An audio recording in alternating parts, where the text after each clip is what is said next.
उत्तराखंड के सभी भाई बहनों को मेरी ओर से नमस्कार। उत्तराखंड राज्य की पहचान हमारे जंगल और वन्य जीवों से है। यहाँ के जंगल हमारी पहचान, हमारी संस्कृति एवं हमारी विरासत का हिस्सा हैं। कुछ समय से हमारा यानी कि मानव का ज़्यादा दबाव बढ़ गया है और कई जगह जो वन्य जीव हैं उनके रास्ते, आने जाने के निवास स्थान आदि पर असर पड़ा है। तो उससे आपस में मानव और वन्य जीवों का संघर्ष प्रारंभ हो गया है। मैं आप सभी से पूरे विश्वास के साथ कहना चाहता हूं कि हमारी केंद्र सरकार और राज्य सरकारें इन घटनाओं को लेकर बहुत ही संवेदनशील हैं। वन्य जीव संरक्षण के साथ साथ मानव जीवन एवं जानमाल की सुरक्षा हमारी सर्वोच्च प्राथमिकता में एक है।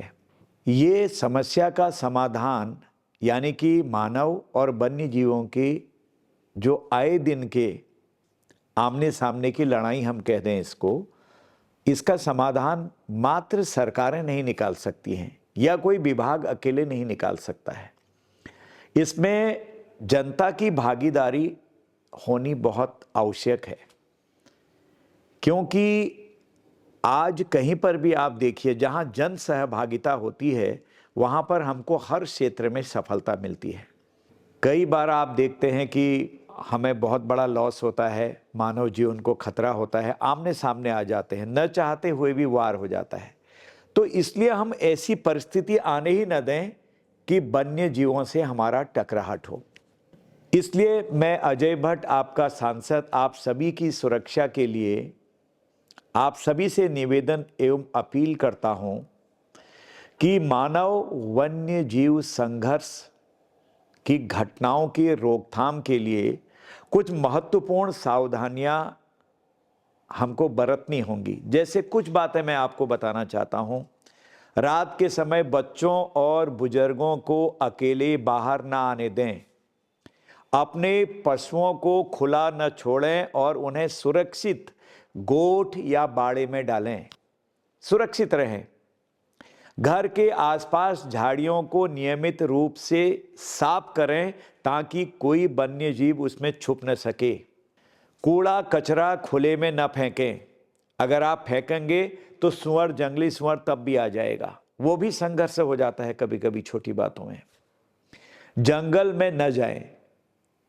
अगर जाना बहुत आवश्यक है आपको जंगल में तो समूह में जाएं, दो दो चार चार जाएं, ताकि अगर कभी कोई ऐसी दुर्घटना होती है तो जो वन्य जीव है उसकी हिम्मत ना पड़े।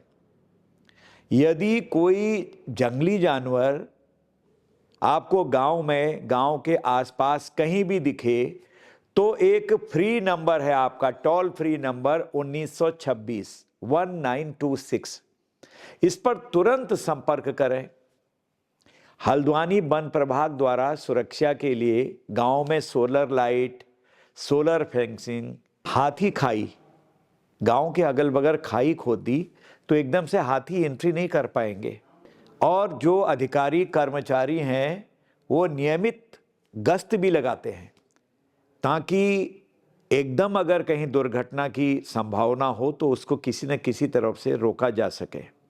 यदि हम लोग सतर्क रहें, सावधानी रखें तो मिलजुल कर काम करें, फिर कहीं से कहीं तक कोई चुनौती हमारे सामने नहीं होगी और सारी चुनौतियां कम होंगी। हम उनको रोकने की कोशिश कर सकते हैं।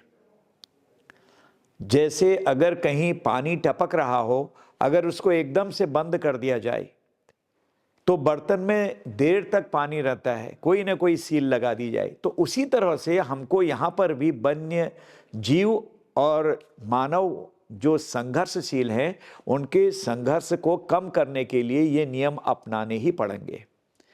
मुझे पूर्ण विश्वास है कि आप मेरी बातों पर गौर करके अपनी सुरक्षा का ध्यान रखेंगे और वन विभाग को इस काम में सहयोग देंगे। बहुत धन्यवाद। नमस्कार।